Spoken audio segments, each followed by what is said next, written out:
Olá, brasinhas do espaço aéreo. Essa é velha, hein? Brasinhas do espaço. Vocês vão ter que pesquisar. Hoje nós vamos falar sobre aquele que não é Cirrus. Aquele que não é o Cirrus foi criado inicialmente como aeronave experimental por uma empresa que não é a Cirrus. Depois ele foi certificado e continuou não sendo um Cirrus. Então, a princípio, nós vamos contar um pouco da história dessa máquina tão incrível, fabricada lá em Bend, no Oregon, um avião que eu gosto tanto. Minha paixão, depois do Bonanza, tem algumas horinhas nele, até bem voadas. Vocês conhecem um cara que chama Lance Neubauer? O Lance Neubauer é um sujeito que desenvolveu bastante a tecnologia de composite em aviação. A família dele já trabalhava com aviação, o tio dele trabalhou no desenvolvimento do Meyer 200, um aviãozinho bem interessante, e depois foi adquirido pela Commander, que fabricou o Commander 200. Enfim, o Lance Neubauer aprendeu bastante com esse tio dele e começou a produzir aviões de composite no início dos anos 80. Mas o mais interessante de tudo é que ele começou a desenvolver um aviãozinho de composite, asa baixa, extremamente aerodinâmicos. Esse avião ele se chamava Lancer, Lance Neubauer Lancer 200, Lancer 200. Esse avião ele teve que mudar de nome, porque obviamente a Piper já tinha o Piper Lancer e mudou para Lancair 200. Era 200 porque usava um Continental O200, motorzinho Continental O200 de 100 HP. E quebrava recordes de velocidade. Aí ele mudou o nome da empresa para Lancair, que a gente pronuncia errado, e muitas vezes os americanos também pronunciam errado. A pronúncia correta para Lancair é Lancer. Nos anos 80, a NASA iniciou um programa de renovação da aviação geral nos Estados Unidos. Olha só, o programa se chamava AGAT, eu não estou lembrado agora da sigla, mas depois eu coloco para vocês. O Lance Neubauer, uma das coisas mais interessantes que ele fez foi começar com o uso do icônico perfil de asa, aerofólio, NASA, é NASA, não é NACA, né? Perfil moderno, mais moderno. NLF 0215 Fox. Esse perfil de asa foi extremamente utilizado nos anos 80 e 90 por várias aeronaves experimentais de alta performance, de alta velocidade, um perfil NLF, um perfil Natural Laminar Flow. Isso para um avião de alta velocidade é fantástico. Mas o que acontece? É uma asa que não fica muito honesta, né?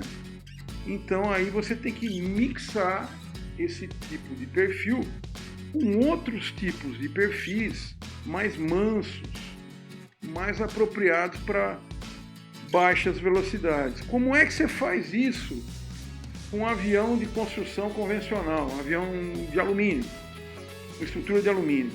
É muito difícil. Você vai ter que ter diversas nervuras construídas de alumínio na mesma asa com variados perfis.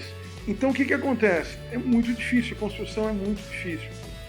Muito mais fácil você fabricar um avião de composite com todas essas variações de perfis para que a asa fique uma asa de velocidade e ao mesmo tempo seja uma asa com um stall manso, com outras características mais honestas de pilotagem. Lance Neubauer, então, fundou a Lancair. Vocês podem perceber que por trás de todo grande avião existe sempre uma grande história.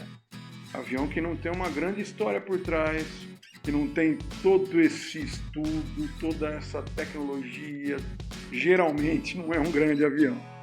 Então aqui para contar a história do Corvallis, né? Columbia 350, Columbia 400, Cessna 350, Cessna 400, TT, TTX, para contar a história dessa máquina, eu tenho que contar para vocês a história da Lancair, né? Não pode falar Lancair, tá? É Lancair. O americano não tem C cedilha, eles mesmos se confundem. E a gente mais ainda. Então, voltando ao nosso assunto principal aqui, o Lance Neubauer tinha feito o Lancair 200, tentou vender em kit, mas na verdade o avião foi mais uma prova de conceito. Aquela aerodinâmica ela foi mantida, todo aquele design foi mantido em aviões como o Lancair 235, que usava já um Lycoming O235 de 115 HP. Desse avião surgiram aviões mais velozes e melhores, como o Lancair 320, com o Lycoming O320 de 150 HP. E desse avião, claro, a evolução do Lancair 360, com o Lycoming O360 de 180 HP. Esse avião teve a cauda modificada, a cauda dele ficou maior, a asa ainda usava aquele aerofólio muito lindo, maravilhoso, de velocidade, mas que ainda deixava o avião um pouco cachorro, vamos dizer assim. O nosso Natural Laminar Flow NLF 0215, aerofólio desenvolvido pela NASA. A NASA que foi dando uns toquinhos ali no Lance Neubauer, e o Lance acabou desenvolvendo no início dos anos 90 o fantástico, verdadeiro bólido Lancair Legacy 550, avião extremamente veloz. Vocês podem reparar que a asa dele foi completamente modificada, reestilizada, uma asa já que tem uma certa conicidade, um certo enflechamento nas pontas, enfim, um avião extremamente veloz que chega a competir até hoje na categoria Fórmula 1, corridas de remo. Enquanto isso, o pessoal lá da NASA só observava, aquele pessoal do projeto AGAT, de incentivo à renovação da aviação geral norte-americana, e ele teve assim uma cutucada da NASA para certificar um avião. E ali no início dos anos 90, ele acabou fundando uma empresa que se chamava Pacific Aviation Composites e acabou se mudando lá para o Robertson Field, lá em Redmond, no Oregon, aeroporto que eu tive o prazer de conhecer. Depois eu vou contar para vocês. Então o que aconteceu? Ele começou a prestar mais atenção num outro tipo de design, um avião de 4 lugares, que se transformaria no Lancair 4 e logo depois Lancair 4P, avião pressurizado, um baita do motorzão, motor Continental de 300 e caquerada de HP, que bateu recordes de velocidade para todo lado. O Lancair 4, ele resolveu fazer uma versão mais simples, mais leve, de trem fixo, Lancair ES. E é aí que começa a história do Corvallis. Qual foi o avião que ele certificou? O Lancair ES. O Lancair ES foi certificado ali já para o final dos anos 90 como Columbia 300. Aquela história, certificou um avião que não tinha um grande apelo de mercado e coisa e tal.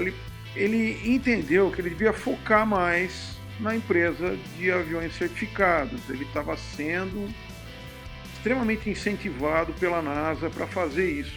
A NASA gostava da aerodinâmica do Lance Neubauer. Então o que aconteceu? Em 2003 ele vende a Lancer. Vende a Lancer para um cliente dele lá da Louisiana, que ficou com essa divisão de kits da Lancer. E ele criou a Columbia Aircraft propriamente dita. O Columbia 300 mudou para a Columbia 350. Ele lançou a versão turbo desses aviões, Columbia 400. E aí ele construiu uma fábrica ali perto de Redmond, ali em Bend. Bend fica pertinho de Redmond. Curiosidade, hoje Bend é a fábrica da Epic. Então ele começou a fabricar tanto o Columbia 350 quanto o Columbia 400 lá em Bend, até dezembro de 2007, quando a Textron comprou a companhia e mudou o nome dos aviões para Cessna 350, Cessna 400. Então, não é que o avião é bonito mesmo? Olha lá, Papa Romeo Charlie Victor Mike, Columbia 350, um avião brasileiro, né? Se vocês adivinharem quem era o dono desse avião, eu estou vendo ele lá dentro. Essa foto é do grande fotógrafo Daniel Popinga, uma foto muito bonita. O Corvallis 350 é uma aeronave que tem em sua estrutura 90% de material composto.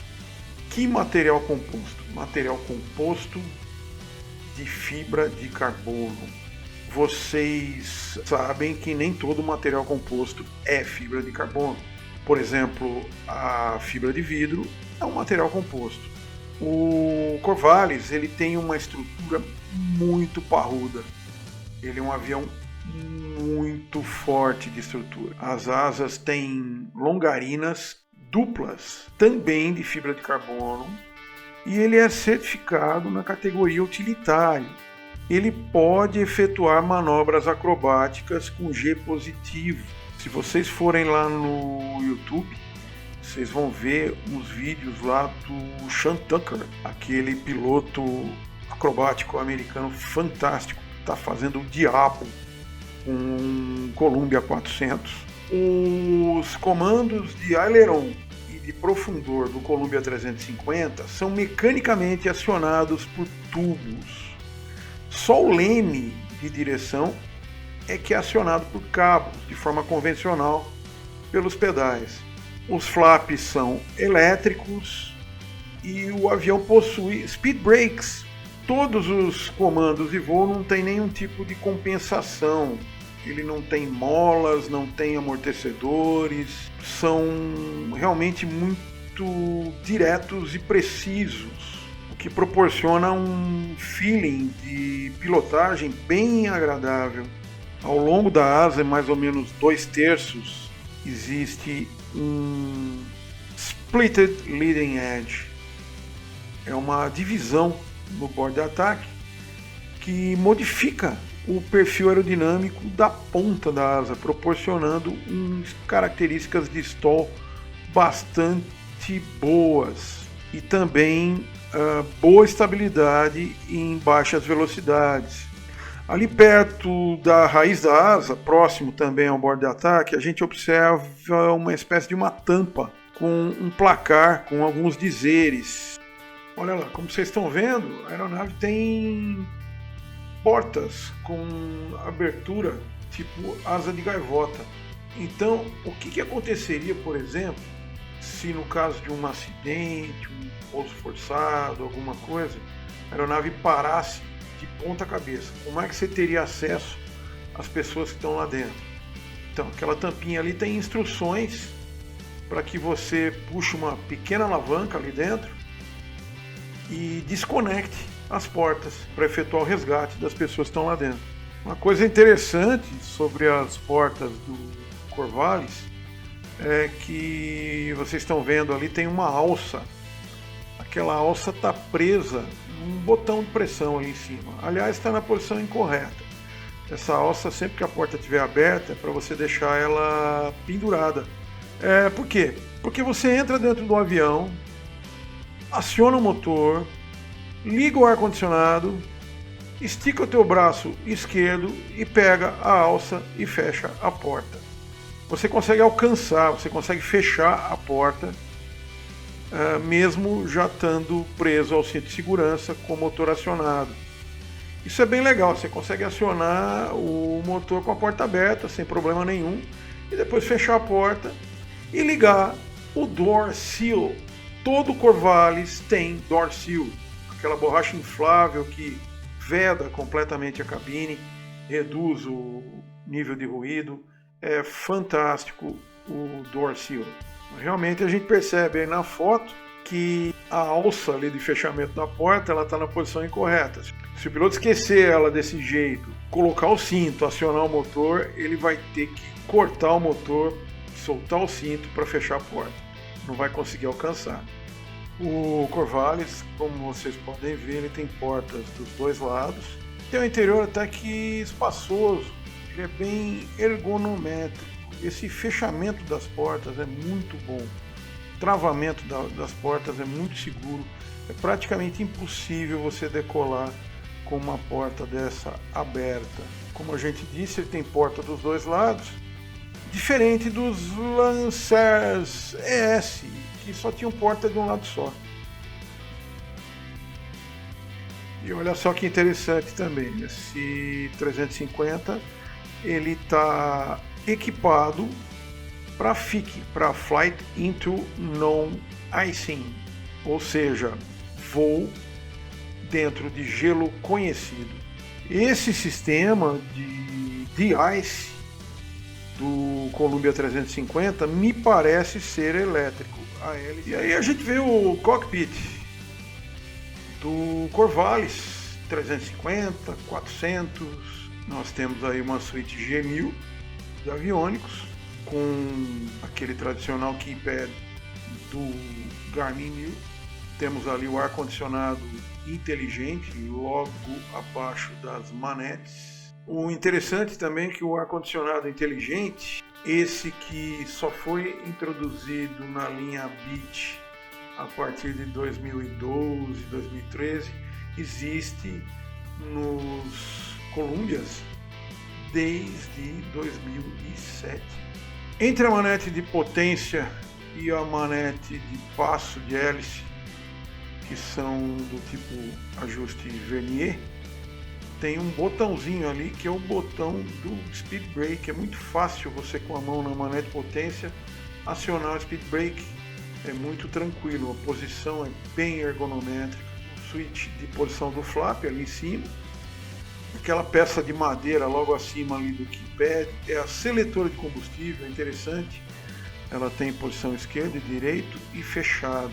E toda vez que você muda, lá no Garmin 1000, no display do tanque, aparece uma barrinha azul dizendo que tanque que está sendo utilizado. Os side sticks também são em madeira, são muito bonitos, o acabamento é muito bonito. Acostumar a voar com side stick? Bom, a primeira experiência que eu tive com side stick foi no Airbus, uma pequena passagem que eu tive pela linha aérea. Eu acho que eu demorei assim uns 30 segundos para acostumar com ele. Os primeiros Corvallis saíram com essas telas pequenas ainda da S-Tech, com base em GPS Garmin. Tinha 2430 ali no painel e o piloto automático ainda era o S-Tech. Era um painel até que moderno para a época. Depois, em 2006, 2007, a Columbia introduziu a suíte de aviônicos Garmin 1000 nos Columbias 350 e 400. E o sistema elétrico do Corvallis? não tem coisa mais bacana. Os switches do alternador, bateria, cross-tie, avionics e outras funções que eu vou falar mais para frente ficam todos no overhead panel ali em cima. Posição bem legal para você visualizar e para você acionar. É o que acaba deixando também o painel do Corvallis mais limpo. Vocês podem observar ali no overhead panel eu tenho bateria e alternador esquerdo, bateria e alternador direito. No meio das duas chaves eu tenho uma switch de cross-tie. Você acionando o cross-tie, você liga uma barra a outra. Você tem uma barra esquerda e uma barra direita, independentes. Então, se você perde, por exemplo, um alternador, você coloca em cross-tie, um alternador só carrega as duas baterias e você não vai perder display nenhum do G1000. Como é G1000, a gente já sabe, né? Se você perder um display, ele entra em modo reverso. O teu PFD, por exemplo, que é o estritamente necessário para você voar o avião, ele vai para o lugar da MFD, se você tiver, por acaso, uma falha de display. Ali em cima, no overhead panel, a gente tem também um botãozinho onde está escrito teste. Teste do quê? Bom, o Corvallis, ele tem um negócio que chama Rudder Limiter. Imagina que você está em baixa velocidade e você descuida dessa velocidade baixa e deixa cair para algo bem próximo da velocidade stall do avião. Teste do Rudder Limiter, olha lá. Beleza. Caiu Os os negócios lá, travou o pedal aqui, né? Isso aqui é o sistema. Quando você está em baixa velocidade, ele diminui o curso dos pedais. Você checa aqui, né? O Rudder Limiter, então, além de limitar os pedais, se você tiver com o speed brake em velocidade muito baixa, ele vai desarmar os speed brakes automaticamente. Baixou a velocidade, ele limita o leme, tira os speed brakes. Por exemplo, você está numa base para final, num circuito de tráfego visual, e você embarrigou um pouco a final, deixou o nariz alto, meteu uma curva mais apertada e o avião está em baixa velocidade. O que vai acontecer? Ele vai limitar o teu comando de leme. É um Rudder Limiter. Com isso, ele vai evitar que você exerça um over control do leme de direção, que poderia ser fatal no caso de uma entrada em parafuso. É bem interessante o sistema e ele provê um aumento na segurança de voo, com toda certeza.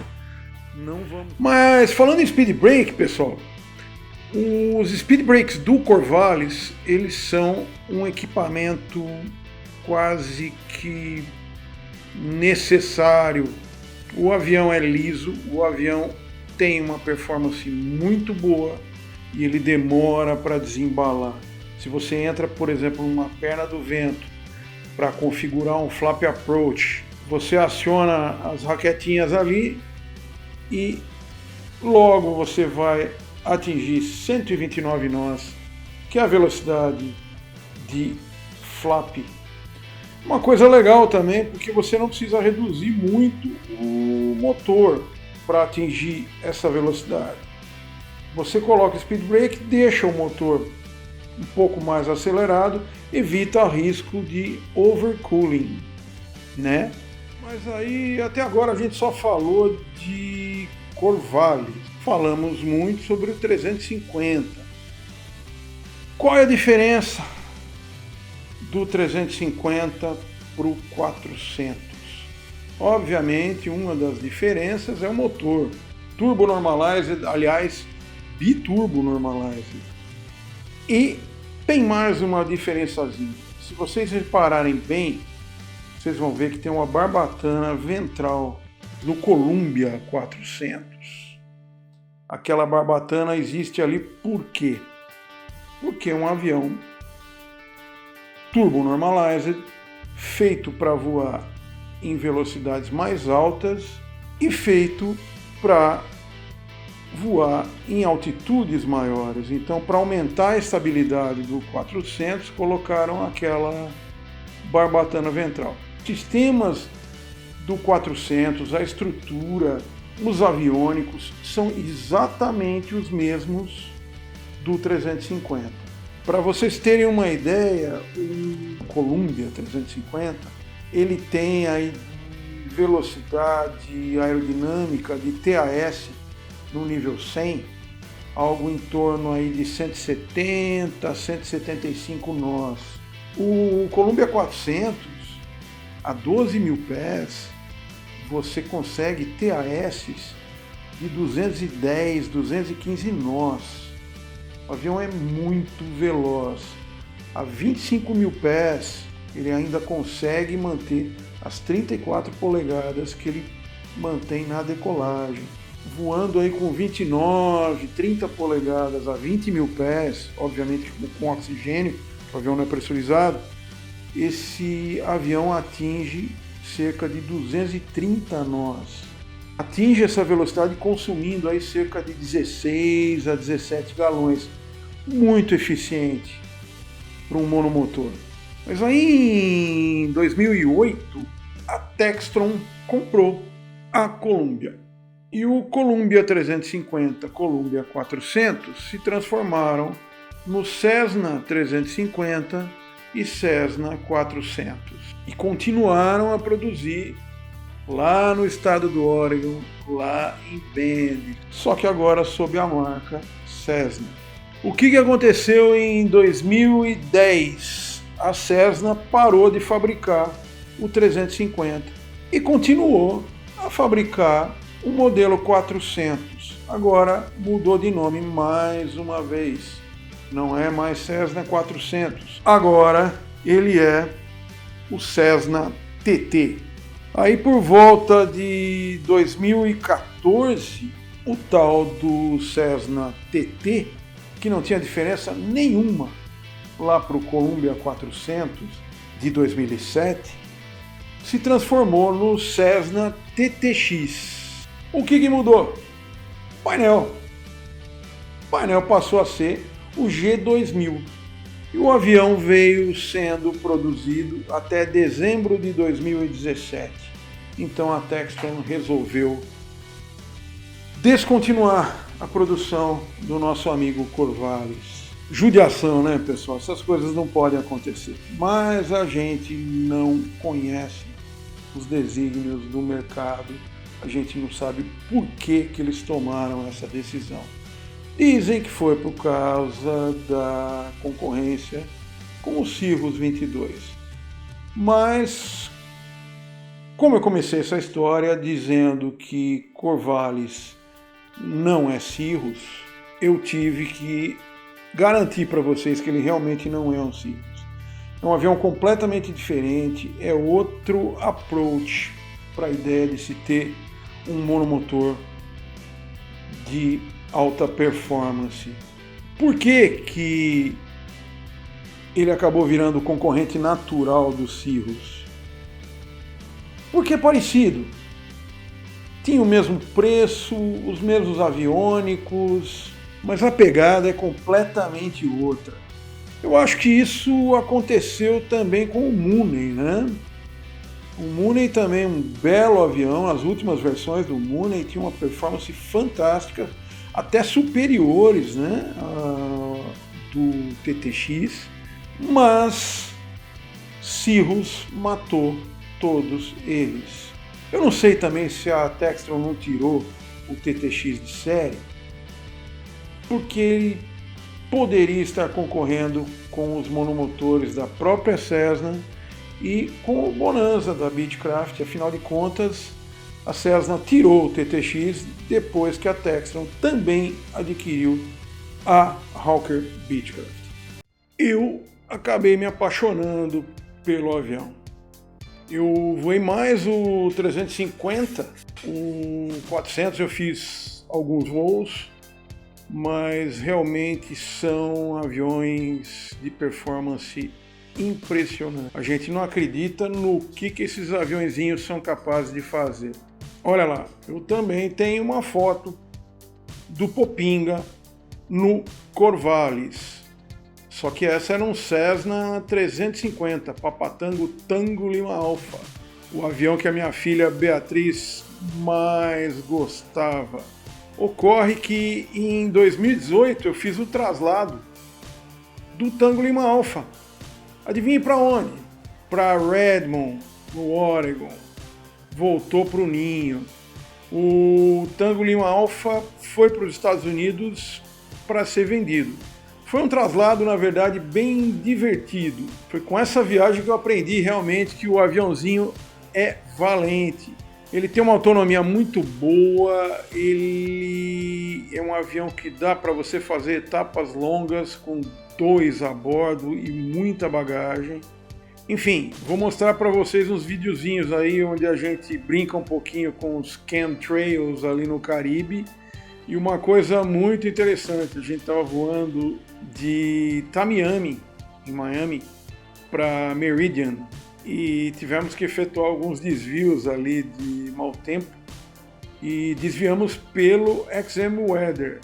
O mesmo XM Weather que a gente estava vendo no iPad, via ADS-B IN, na anteninha da Garmin GDL, o controlador de tráfego aéreo estava vendo também lá na tela dele. E a gente acompanhando todas as sugestões de desvios, e ele nos livrou assim de uma linha de instabilidade, passou a gente entre 2 CBs gigantes, de forma muito precisa, uma brechinha ali de 2 milhas, e jogou a gente para cima do Golfo do México.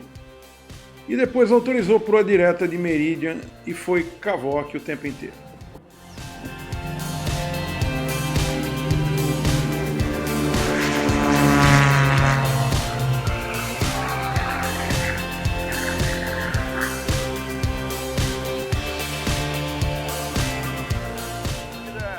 According to the conspiracy theories, guys,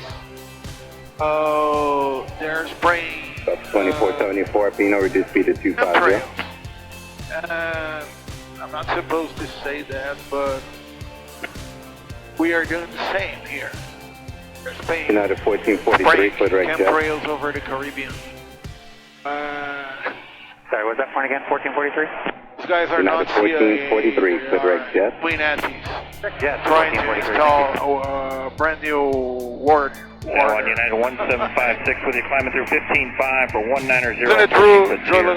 Mike, Joylo, United isn't it true that 175, that's radar. Yeah, of course, they're absolutely poisonous. It's not poisonous. Yeah, they're poisonous.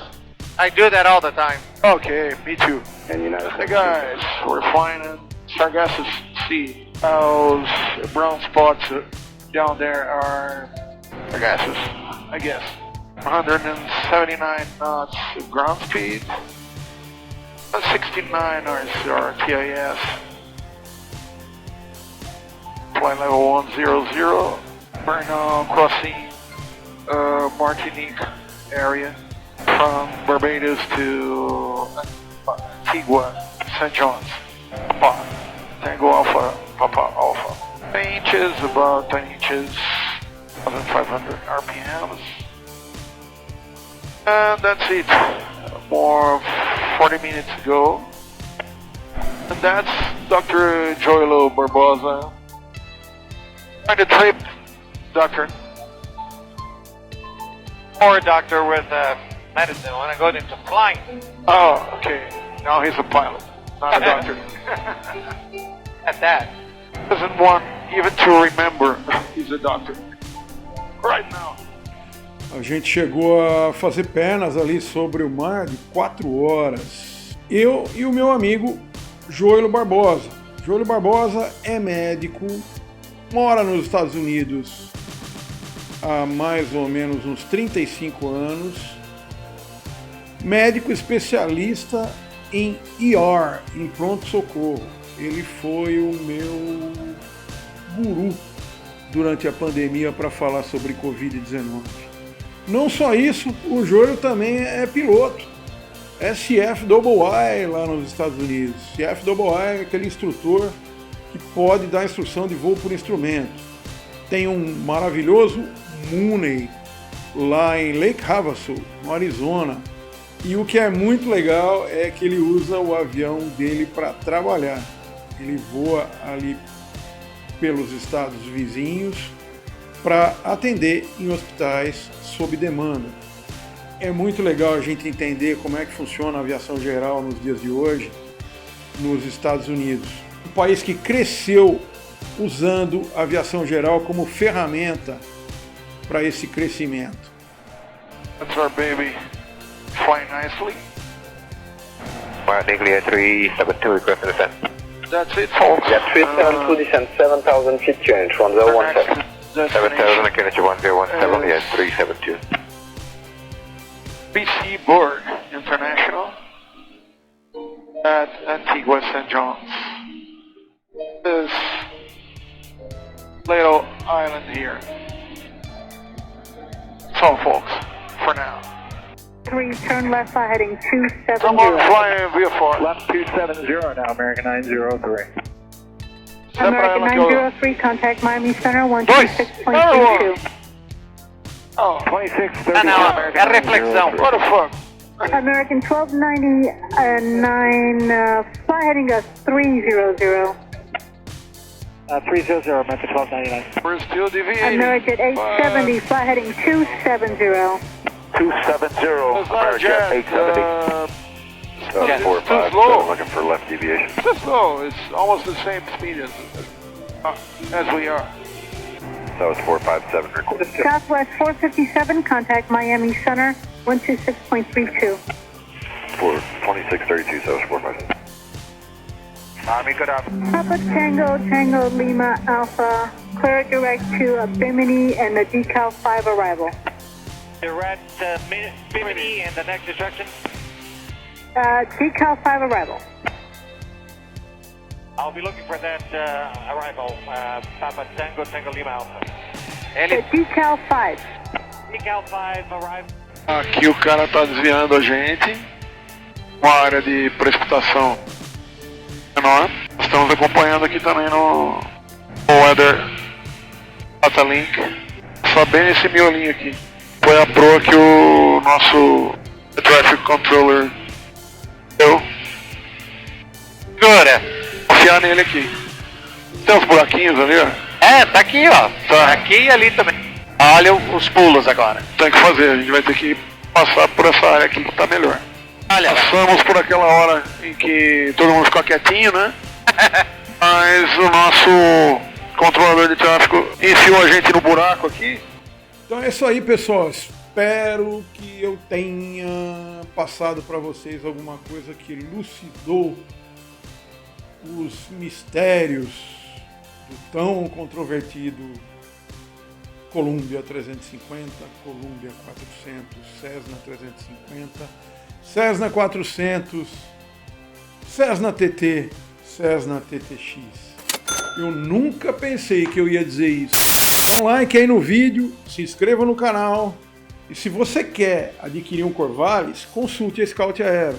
A gente assessora no que a gente entende.